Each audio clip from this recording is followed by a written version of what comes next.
students, today we are going to see a new lesson in your 12th standard international economics. Okay, so we are going to learn about the economics in international trade. International level நம்ம கண்ட்ரியோடைய trade என்னென்ன அப்படிங்கிறத பற்றி இந்த லெசனில் நம்ம discuss பண்ண போகிறோம். Different theories of international, நம்மளோட IMF இந்த மாதிரி நம்ம படிக்க போகிறோம். சரியா? And before going into detail, so today we are going to see a new lesson, 7th lesson, international economics. The word itself some has to mean. So we are going to learn about the economics in international trade. International level நம்ம country எப்படி இருக்கு, trade என்னென்ன countriesல என்னென்ன ஆயிருக்காங்க அப்படிங்கிறத இந்த லெசனில் பார்க்க போகிறோம். என்ன different theories of international trade, IMF, IBRD என்ன, அவங்களோட ஒர்க் என்னன்னு இந்த லெசனில் பார்க்க போகிறோம். ஸோ அதுக்கு முன்னாடி வந்துட்டு first we have to going to the introduction. International economics is consist of not only trade and goods and services. International economics சொன்ன உடனேயே நம்ம நாட்டில் என்னென்ன ட்ரேட் பண்ணுற குட்ஸ் அண்ட் சர்வீஸ் மட்டும் கிடையாது, but also it includes capital flows, technology transfer, rate of exchange, balance of payment and issuing of tariff protection and etcetera. அதாவது ஒரு நாட்டுக்குள்ளே வரக்கூடிய என்னென்ன பொருளை நம்ம இன்னொரு நாட்டுக்கு ட்ரேட் பண்ணுறோம், கூட்ஸ் அண்ட் சர்வீசஸ், அது மட்டும் கிடையாது. கேபிட்டல் ஃப்ளோஸ், எப்படி இன்னொரு நாட்டிலேருந்து பணம் நம்ம நாட்டுக்குள்ளே வருது, ஃபாரின் டைரக்ட் இன்வெஸ்ட்மெண்ட் மூலமாக வருது. டெக்னாலஜி எப்படி நம்ம ட்ரான்ஸ்ஃபர் பண்ணிக்கிறது, இன்னொரு கண்ட்ரியில் எப்படி அடாப்ட் பண்ணுறாங்க. ஃபார் எக்ஸாம்பிள் அக்ரிகல்ச்சரில் முதல்ல நம்ம எல்லாமே ஏர் உழுதுட்ருந்தோம், இப்போ டிராக்டர் எல்லாம் வந்துருச்சு. அதுக்கப்புறம் இப்போ கட்டுறதுக்கு கூட டிராக்டர் வருது, அறுவடைக்கு மிஷின் வந்துருச்சு. ஸோ அப்போ என்ன டெக்னாலஜி அவங்க யூஸ் பண்ணுறாங்க, அது நம்ம நாட்டுக்கு சூட் ஆகுமா, பேலன்ஸ் ஆஃப் பேமெண்ட் என்ன இருக்குது, ஃப்ரீ ட்ரேட், இன்வெஸ்ட்மெண்ட் ஃபோர்ஸ் எப்படி இருக்குது அப்படிங்கிற அத்தனை ஆஸ்பெக்டையும் படிக்க போகிறோம் இந்த லெசனில். So international economics consist not only trade and goods and service of capital force of technology. So next concept is meaning of international economics. International trade is concerned exchange of goods and services between two or more countries. International சொல்லும் போதே நமக்கு தெரியுது. So goods and சர்வீசஸை exchange பண்ணிக்கணும், ஒரு கண்ட்ரியோட மட்டும் கிடையாது, more than 2 countries. So what is mean by international economics? It is concern with the exchange of goods and services between 2 or more countries அப்படின்னு எழுதினாலே ஓகே தான். So next one important subject matter of என்னென்ன அந்த subject matters, that is 4. One is a pure theory of trade. In this pure theory of trade, we are going to see only causes, composition, direction, volume of trade, international trade, like that only.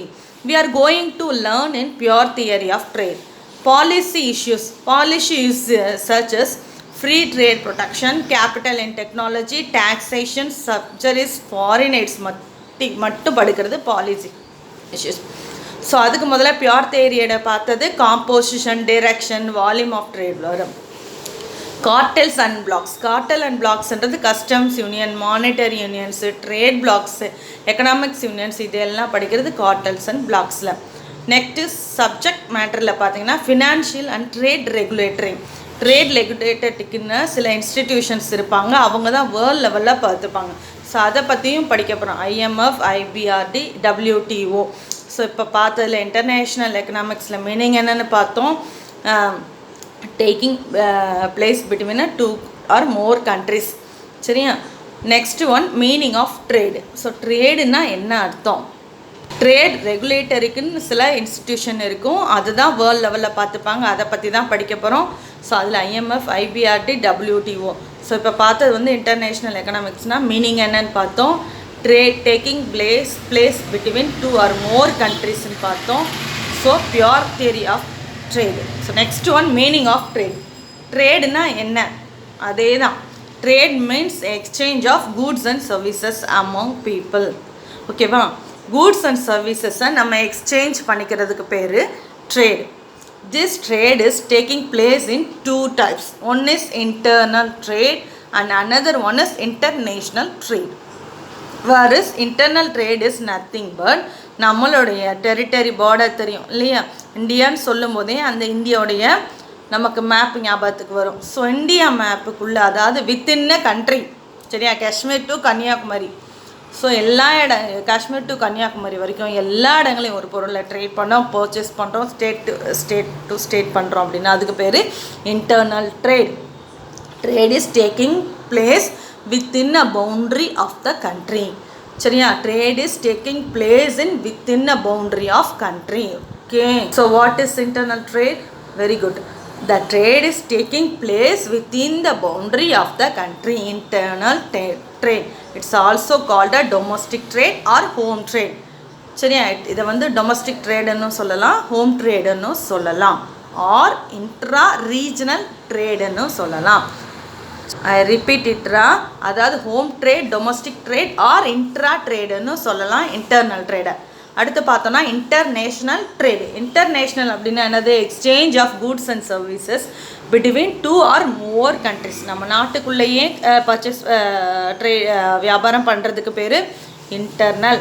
வெளிநாடுகளுக்கு 2 or more than countries இடையில பண்ணுறது வந்து international trade. So this international trade is also called external trade or foreign trade or inter-regional trade.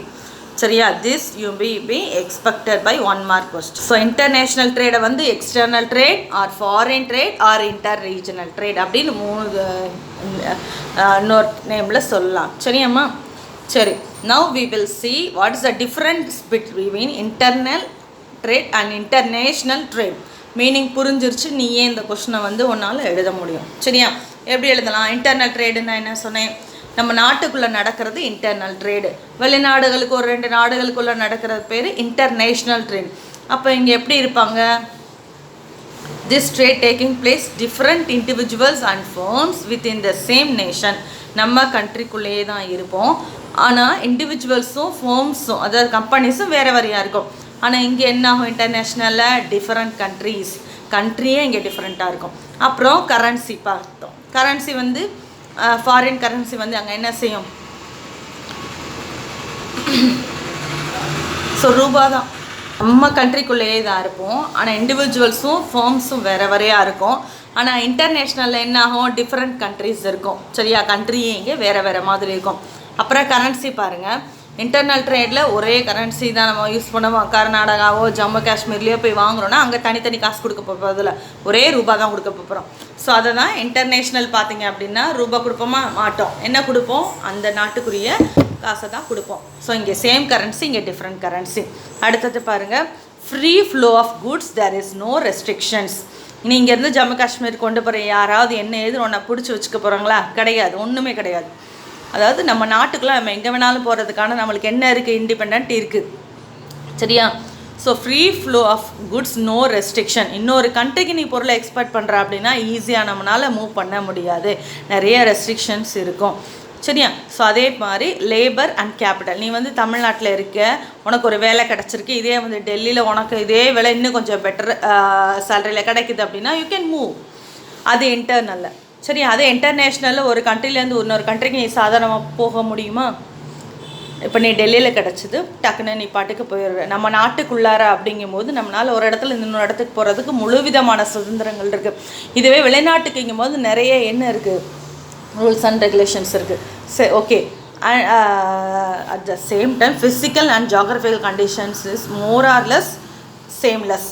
சரியா, ஒரு கண்ட்ரிலேருந்து இன்னொரு கண்ட்ரிக்கு சாராமல் என்ன செய்ய முடியாது, போக முடியாது. ஸோ அதுக்கு நிறையா ரூல்ஸ் அண்ட் ரெகுலேஷன்ஸ் இருக்குன்னு சொன்னோம், நிறைய ரெஸ்ட்ரிக்ஷன்ஸ் இருக்கும் அப்படிங்கிறது பார்த்தா. போகலாம், but we can't move easily, and at the same time physical and geographical conditions are more or less similar-ஆக இருக்கும். கொஞ்சம் தான் வேறையாக இருக்கும், கொஞ்சம் குளிர் ஜாஸ்தியாக இருக்கலாம், குளிராக இருக்கலாம். ஆனால் மிச்ச கண்ட்ரீஸில் வந்து என்டையராகவே அது வந்து டிஃப்ரெண்ட்டாக இருக்கும். ஃபினான்ஷியல் ரெகுலேஷன்ஸ் எல்லாம் ஒன்றா இருக்கும். நம்ம கண்ட்ரிக்குள்ளே ஃபினான்ஷியல் ரெகுலேஷன்ஸ் ஒரே மாதிரி இருக்கும், but international financial regulations differ ஆகும். ஸோ அதே போல் நோ டிஃப்ரென்ஸ் இன் பொலிட்டிக்கல் கண்டிஷன்ஸாக இருக்கட்டும், அல்லது ஒரு கவர்மெண்ட் பாலிசிஸ் கொண்டு வராங்க அப்படின்னா அதில் எந்த சேஞ்சஸுமே இருக்காது இன்டர்னலில் நம்ம நாட்டுக்குள்ளே பண்ணும்போது. அதுவே இன்டர்நேஷ்னல் லெவலில் நிறைய சேஞ்சஸ் இருக்கும். சரியா, எங்கள் இப்போ கொஞ்சம் ஞாபகப்படுத்தி பார்ப்போம். இன்டர்னல் இன்டர்நேஷ்னலுக்கு within the same nation meaning கூட நீ எழுதிக்கலாம். ஒரு point trade is taking place within the country between two கண்ட்ரிஸ்ன்னு கூட சேர்த்துக்கலாம். Firms and individuals are same, international different. சரியா? அதாவது trade is taking place within the country between two கண்ட்ரிஸ்ன்னு எழுதிக்கோ.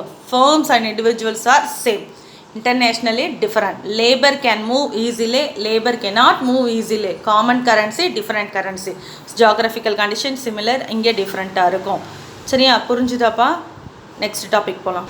அடுத்தது நம்ம பார்க்க போகிற டாபிக் வந்து தியரிஸ் ஆஃப் இன்டர்நேஷ்னல் ட்ரேட். ஏற்கனவே நம்ம பேசிக் கான்செப்ட் பார்த்தோம்.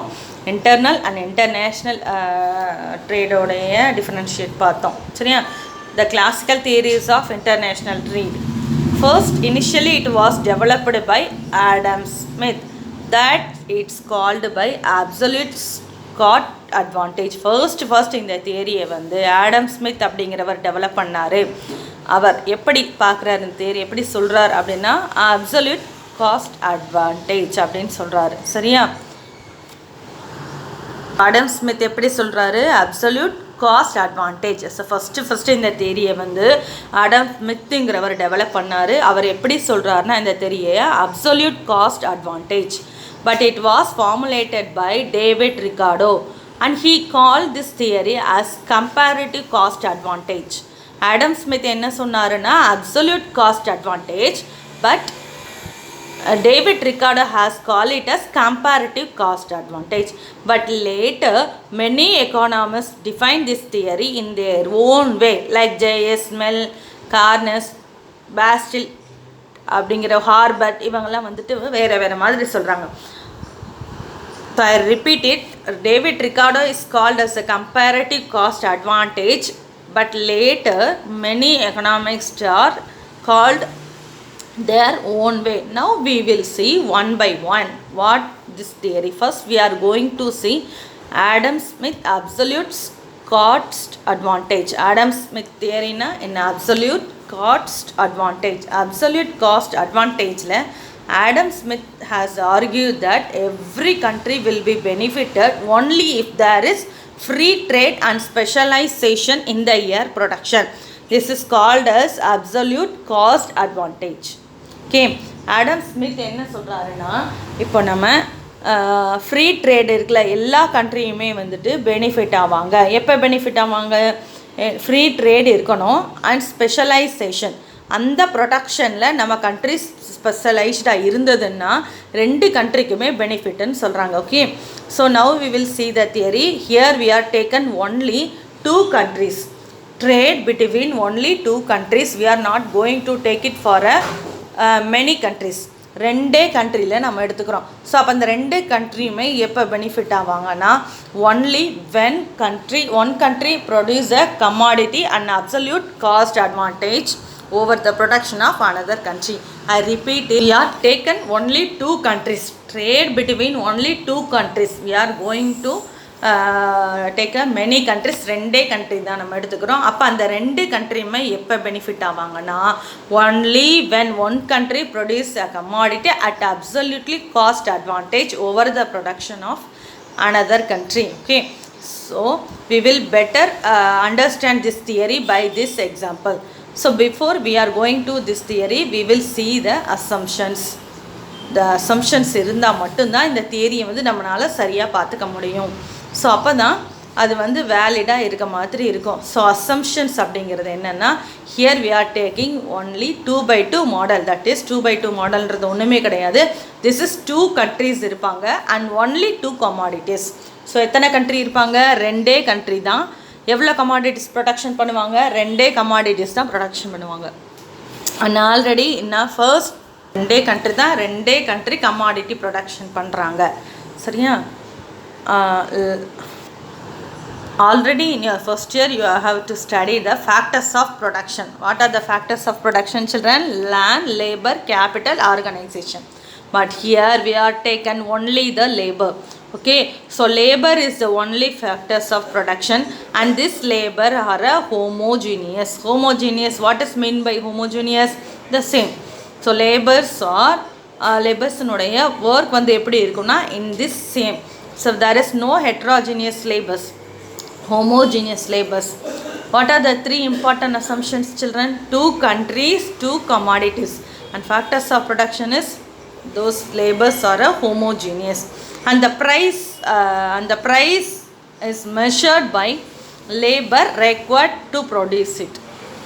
இந்த பொருளோட விலையை நம்ம எப்படி மெஷர் பண்ணுறோம் அப்படின்னா இல்லையா, நம்ம யூஸ்வல் எப்படி மெஷர் பண்ணுறோம் பொருளோட விலையை, எவ்வளோ ரா மெட்டீரியல்ஸ் வாங்கியிருக்கோம், அதை ப்ரொடக்ஷனுக்கு என்னென்ன செலவாச்சு, ஸோ அதையெல்லாம் வச்சு ஒரு ப்ராஃபிட் மார்ஜின் வச்சு தான் ப்ரைஸை ஃபிக்ஸ் பண்ணுவோம்.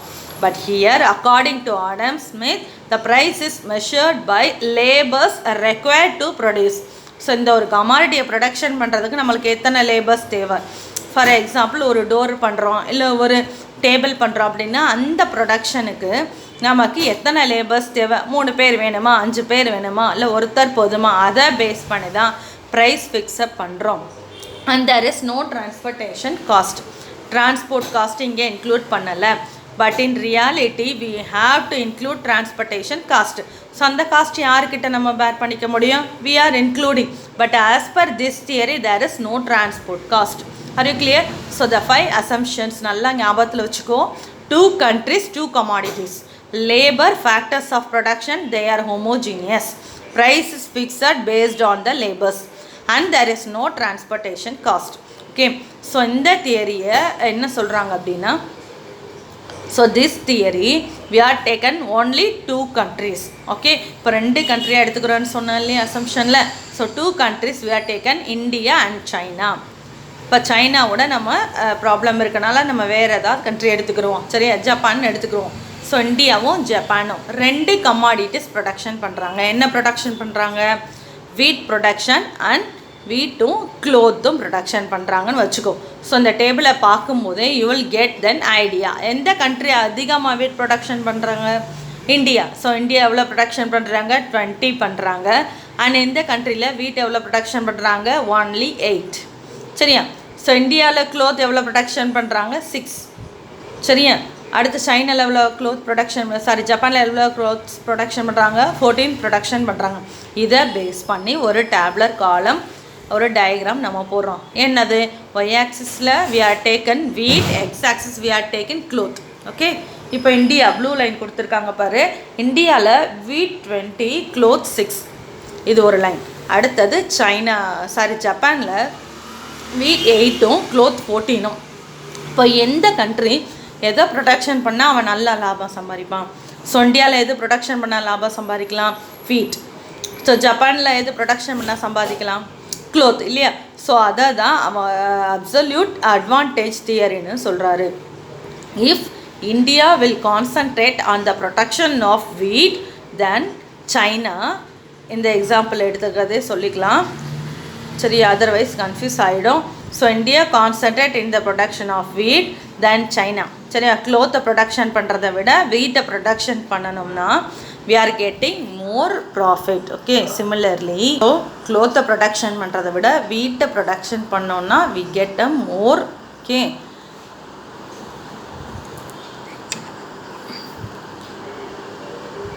China will concentrate in the production of cloth than wheat.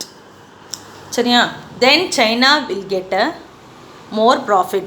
அப்போ எப்படி மிஸ் நம்மளுக்கு இந்தியாவில் க்ளோத்ஸ் வேண்டாமா அப்படின்னா, we can import cloth from China and at the same time China imports wheat from India. அப்போ 2 கண்ட்ரிக்கும் மியூச்சுவல் அண்டர்ஸ்டாண்டிங் இருக்குது. நம்மளுக்கு என்ன ப்ரொடக்ஷன் ஜாஸ்தியாக ப்ரொடியூஸ் பண்ண முடியுமோ அதை ப்ரொடக்ஷன் பண்ண நமக்கு பெனிஃபிட், இல்லாத இன்னொரு ப்ராடக்டை அந்த கண்ட்ரிலேருந்து நம்ம இம்போர்ட் பண்ணிக்கணும்னு சொல்கிறாங்க ஆடம் ஸ்மித். சரியா.